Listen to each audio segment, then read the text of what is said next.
The lawyer for one of two North Texas men arrested for allegedly plotting a murderous coup on a Caribbean island is now telling everybody to, quote, hold their horses. Hello, everybody. I'm Heather Hayes. And I'm Steve Eager. Federal officials announced the indictments for Gavin Weisenberg and Tanner Thomas. Investigators allege the men were looking to recruit a small army, take a sailboat to an island just a few miles off the coast of Haiti, kill all the men on the island, and enslave the women and children. Fox 4's Alex Boyer has more on this bizarre story. Alex. Yeah, guys, to put things in perspective, a criminologist I spoke to for this story tells me that this is the most bizarre case he has ever reviewed in his 29 years in law enforcement. Now, those two North Texas suspects remain in jail. And again, as you mentioned, they're accused of plotting a coup some 1,700 miles away.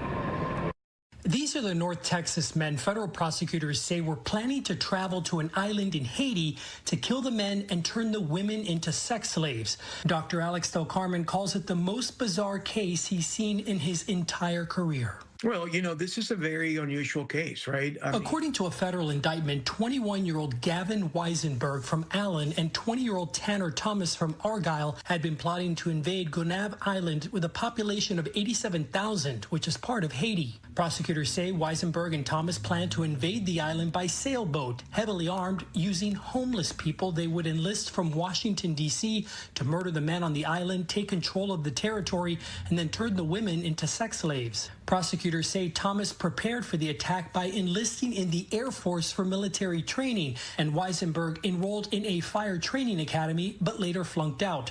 Both men are accused of manufacturing child pornography by manipulating and exploiting a juvenile. I talked to Del Carmen about the wild and highly implausible scheme. I think it's more than just talk, right? So typically what federal prosecutors will do is they're going to look at what sort of planification, took place. And whether or not there was an intent, and in addition to the intent, whether these individuals had the capability of doing this.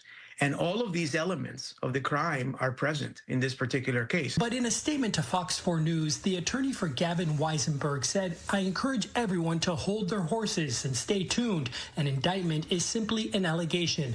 And while there is some truth to the allegations, I believe that it will become clear what actually did not, and could not have happened. If your initial response to the government's press release was, that sounds crazy, impossible, and absurd, you might be onto something. I've seen a lot, but I've never seen anything like this before on U.S. soil.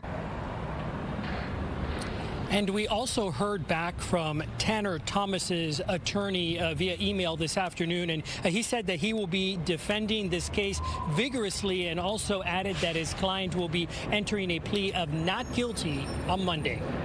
Back to you. All right. Alex Boyer live tonight. Thank you.